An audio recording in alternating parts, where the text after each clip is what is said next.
We're back on Get Up, and the next game is called Sound Off. You'll hear people talk, and then we'll tell you what we think. Let's start with Josh Allen defending his wide receiver, Stephon Diggs, after another sideline outburst.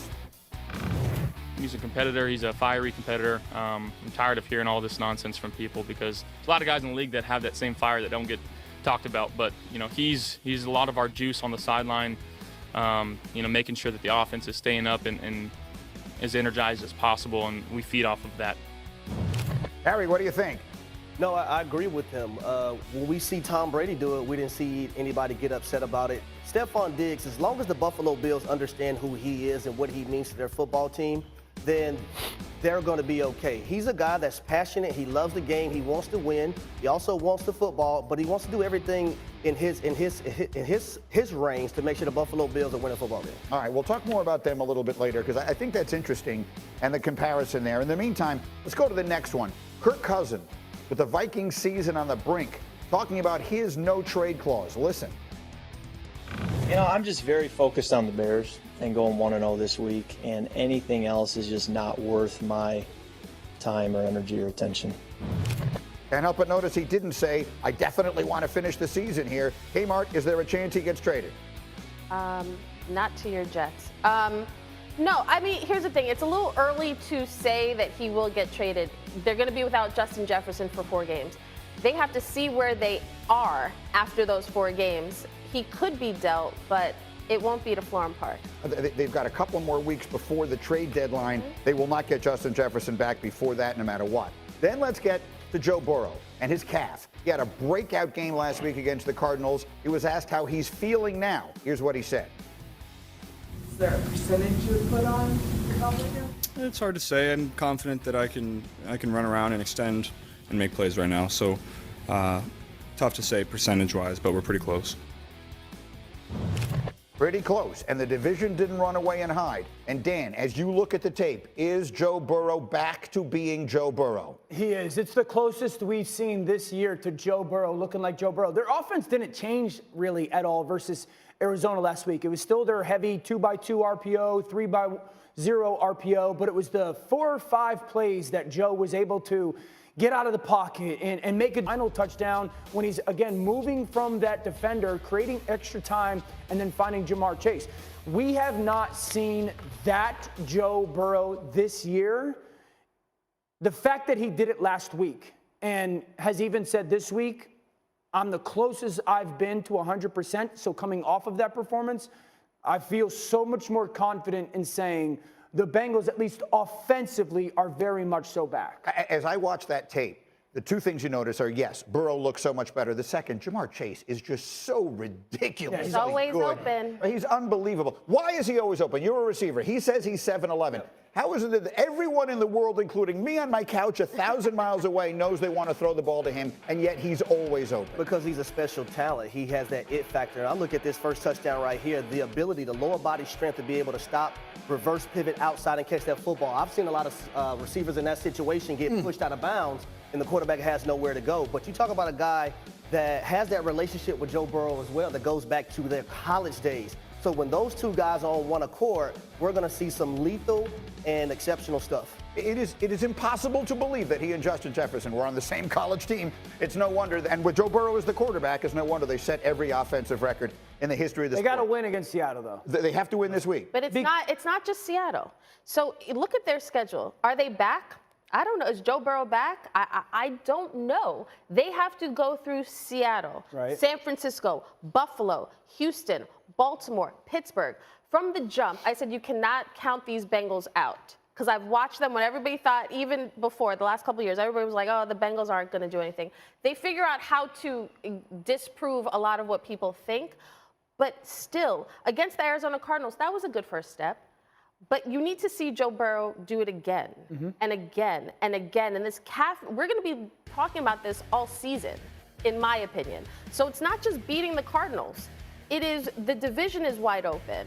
And the AFC, this is a team that can win a Super Bowl. Yep. Like, that's why it's like I'm more hesitant to say, yeah, he's 100%, he's good. Somehow the Steelers are tumbling their way all the way to the top of the division right now. Well, let's put the picks up. And D. Wood, I'll start with you. If we can put them on the screen, if I ask you right now, who's going to win that division, you're saying Cincinnati. I'm going Cincinnati. I think that sometimes you need a game like that to kind of get you jump started. Yeah. You know, get the confidence with everybody back on offense. Because that's what really the Bengals are known for is their offense. And I think having that game where Joe Burrow looked that way, that aspect of his game, I think they're going to be on their way. So I think this is a two-team division. It's either going to be the teams we see, either Cincinnati or Baltimore. I trust Cincinnati a little bit more when it comes to the health, people being on the field and actually making the play. Joe Burrow absolutely looked better. I think the two things that I want to see more out of Cincinnati, one, I still want that offensive line to be better. They're still not as good as I expected them to be. And then two, their defense is still really young. I would say that their defense is really one of the backbones of their playoff runs. I just want that defense, specifically the secondary, just to kind of take another notch forward. Quickly, why Baltimore? I'm going to go Baltimore because you look at the last 2 seasons. When Lamar Jackson was healthy in 2022, they were the #1 team in the AFC. When he was healthy in 2021, they were the #1 seed in the AFC, period, as a conference, the AFC North previous year. So I'm going with Baltimore in those regards because Lamar Jackson, man, he's just dynamic. Lamar Jackson, I don't have questions about him on his play. You said it earlier. When Lamar Jackson is on the field, you always think the Ravens have a chance. I just need to see Joe Burrow a couple more games. Fascinating division. I will remind everyone the bold predictions. And Kmart, I'm starting with you. What is your bold prediction for this week 6? All right, so here, Greeny, C.J. Stroud, you were talking him up earlier, but I think this is the week that C.J. Stroud actually throws his first interception. No! Think about it. The Saints defense, they're giving up 15 points per game. I think they get after young Stroud. C.J. Stroud, I love him. Harry, give me a bold prediction. I'm going to go with the Houston Texans actually beating the New Orleans Saints. And I know that defense that Kmart just talked about is unbelievable, but C.J. Stroud is unbelievable as well. He was that dude in college. He's that dude in the National Football League, and he's playing exceptional football. D. Wood, give me a bold prediction for this weekend. How about Justin Herbert throwing like 4 touchdowns in the game against the Dallas Cowboys? Okay, Kellen Moore is going to be like a magician drawing up plays against that Dallas Cowboys defense. Justin Herbert goes off against those Cowboys. So I want to ask Danny 2 questions because we're going to talk about the Cowboys offense primarily in a moment. But first, let me ask you that. Kellen Moore, having been the Cowboys offensive coordinator all those years, knowing the intricacies of that defense as he does, knowing Micah Parsons and all those, how much of an advantage is that for the Chargers offense this week? I mean, it's an advantage. Dan Quinn and that defense also know Kellen Moore and his tendencies and whatnot. I still think, like, if you're Kellen Moore, you're going to sit there and go, the teams that minimize Micah Parsons' impact, what do they do? How did they do it in practice? That's a distinct advantage because he's their best player. I think they're going to be playing without LVE, Leighton Vander Esch, so that's another advantage that he'll be taking advantage of. And he's always known what this defense's strength is when it comes to the coverage unit and how they can attack it outside of Trayvon Diggs. So it is an advantage. I think it's a huge story in this game. How this Cowboys defense not only responds to getting absolutely just embarrassed last week in many ways, but the Chargers throw the ball downfield a ton. Right. And can they hold up and do that against a Chargers offense that's pretty explosive? Okay, so the Dallas defense is part of the story.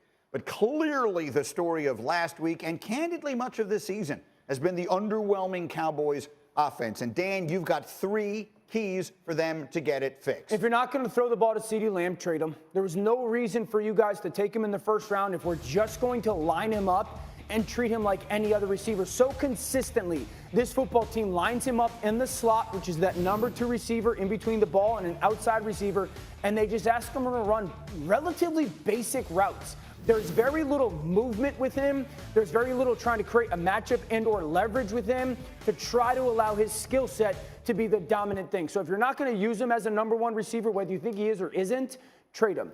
Number 2, the details and the spacing of your pass game are awful. And there was very much a display of that on Sunday night where there's too many people close to the same type of person on the field. There's very little different levels of your pass game. And I don't think the big story for me is I honestly don't believe Dak trusts a lot of that right now. And I'd say the last thing is this. I heard Jerry Jones say this the other day, like, I don't want to throw it to CG a ton because I want to throw the ball to the backs and the tight ends and whatnot. Great. It sounds like a ball distribution offense. You cannot have a ball distribution offense standing still. A ball distribution offense has to be moving. If we think of the great ball distribution offenses in the NFL right now, it's Kansas City, it's Miami, it's the San Francisco 49ers who just blew your doors off. And so if that's the case, I love it. But we can't just break the huddle, line up stationary, and think you're going to play that way. Not in today's NFL, and not unless you have elite talent. So you're talking about all the pre-snap motion that we see in the NFL now, all that eye candy. Motion, different formations, bunches, stacks, shifts, snap the ball while someone's moving. It's not 2001. Talk to me about that as a receiver. Yeah, now you want to do it with CeeDee Lamb as well, just because he's your number one. But other guys that might not be as good as CeeDee Lamb, like those tight ends, you want to be able to put those guys in the best situations possible to be successful. Tony Pollard, you got to bring in the guy that you just drafted from Kansas State, the running back. You got to bring him in and do some things as well and create those mismatches. But that's your job as an offensive play caller. What positions am I putting these guys on this football team on this offense?